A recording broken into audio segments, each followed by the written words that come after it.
ఇక్కడున్న BJP candidate అవినీతిగా సంపాదించిన వేల కోట్లు ఎంతైనా ఖర్చు పెడతాడు. ఇతని ముందు ఇలాంటి యూత్నే నిలబెట్టాలని చెప్పిన బీజేపీ కాంగ్రెస్ హైకమాండ్ ఓ డెసిషన్ తీసుకొని వచ్చింది. చిన్నప్పటి నుంచి కష్టపడి వచ్చిన మనిషి తల్లి తండ్రి లేకుండా స్వయం కృషితో పైకి వచ్చి పిల్లలకి పాఠాలు చెప్పుకొని టీచర్గా పనిచేస్తూ లెక్చర్గా పనిచేస్తూ ఒక mafia, hospitals, medical treatments, education అనేది ఒక మాఫియా. అలాంటి మాఫియాలో మళ్ళీ బెంగళూరుకి వెళ్ళి నీట్ అకాడమీ పెట్టుకుని సక్సెస్ఫుల్గా మళ్ళీ వాళ్ళలో సక్సెస్ఫుల్గా ముందుకెళ్ళి వెళ్తారంటే అతను సక్సెస్ ఉంది. హార్డ్ వర్క్ చేస్తాడు, కష్టజీవి, సక్సెస్ ఉంది అతని దగ్గర. మంచి వ్యక్తి, హానెస్ట్ కలిగిన వ్యక్తి. నేను మొన్న మార్చిలో కూడా యోగి నారాయణ జయంతి రోజు వచ్చాను. నేను ప్రదీప్ ఈశ్వర్ తన ఆర్గనైజేషన్ నీట్ అకాడమీ తరఫున 1,60,00,000 ₹1,60,00,000 మన బలిజా నెక్స్ట్ వేరే పేద పిల్లలకి స్కాలర్షిప్స్గా ఇచ్చాడు, పూర్ మెరిట్ స్కాలర్షిప్స్కి ఇచ్చాడు.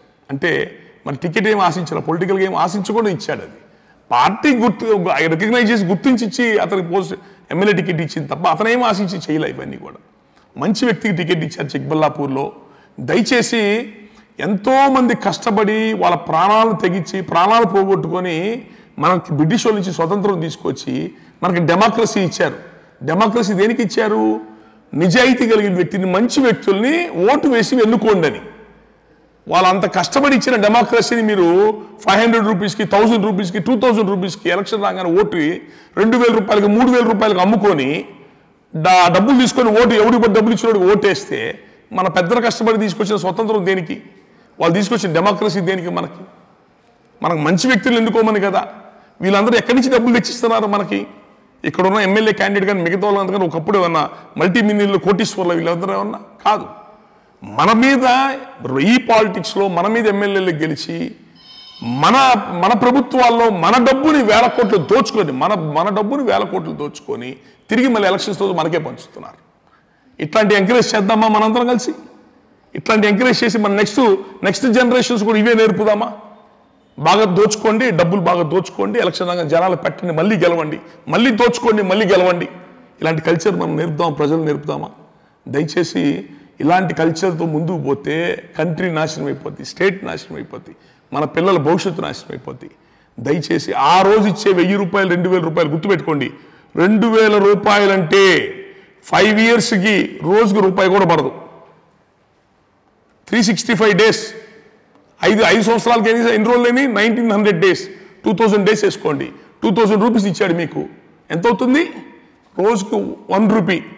అడుక్కొని బెచ్చగాడు కూడా తీసుకోండి, రోజుకు రూపాయి. మన దగ్గర 4,000 ఇచ్చాడు, రోజుకు 2 రూపాయలు.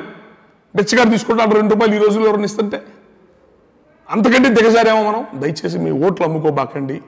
నిజాయితీగా, అంతరాత్మ సాక్షిగా మంచి వ్యక్తుల్ని, ఈ యువతని ప్రోత్సహించండి, యూత్ని ప్రోత్సహించండి. సమాజానికి ఏదైనా చేద్దామని తపన కలిగిన వ్యక్తిని ప్రోత్సహించడానికి ప్రయత్నం చేయండి. ఈ కమ్యూనిటీలో లీడర్షిప్ చాలా గ్యాప్ వచ్చింది, స్ట్రాంగ్ లీడర్షిప్ లేదు. ఆయన సివి మన వెంకటరప్ప వారు ఎమ్మెల్యే చేసి ఇప్పుడు 40 ఇయర్స్ అయిపోయింది, అబోవ్ 40 ఇయర్స్ అయిపోయింది సివి వెంకటరప్ప ఇక్కడ ఎమ్మెల్యే చేసి. ఆ తర్వాత ఇప్పుడు దాకా ఒక అఫీషియల్ పార్టీ, నేషనల్ పార్టీ తోడు మళ్ళీ బలిజోలు టికెట్ ఇవ్వాల. చిక్బల్లాపూర్, బాగేపల్లి రీజన్స్ చాలా, కోలారు, బళ్ళారి, రాయచూరు ఎన్ని బలిజోళ్ళు ఇంతవరకు టికెట్ ఇవ్వాల. చాలా 30-40 ఇయర్స్ తర్వాత ఒక అఫీషియల్గా ఒక టికెట్ వచ్చింది. వచ్చిన దాన్ని మీరు మనందరూ కలిసి కాపాడుకొని అతన్ని గెలిపించుకుంటే నెక్స్ట్ మళ్ళీ మన బలిజాస్కి వీళ్ళకి ఆ టికెట్ ఉంటుంది.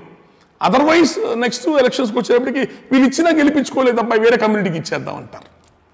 అది మొదటి నుంచి యూనిటీ లేదంటారు మనలో. ఆ యూనిటీ ఎక్కడున్నా లేకపోయినా కనీసం ఈ ఎలక్షన్లో యూనిటీ చూపించండి. మిగతా వాళ్ళ దగ్గర ఉన్న పొలిటికల్ పవరు, డబ్బుతో ఎన్నైనా దుర్మార్గాలు చేస్తారు, ఎంతైనా డబ్బు పంచి జనాల్ని ఏమారుస్తారు. ఇతని దగ్గర అలాంటి ఎనర్జీ, అలాంటి లేవు. అతని దగ్గర కష్టపడి పైకి వచ్చేదో టికెట్ తీసుకొని కష్టపడి తిరుగుతున్నాడు. మీరందరూ కూడా అతని మీద జాలి చూపించండి, అతనికి అండగా నిలబడండి. అందరూ ఒక మాట మీద నిలబడి అతన్ని గెలిపించడానికి ప్రయత్నం చేయండి.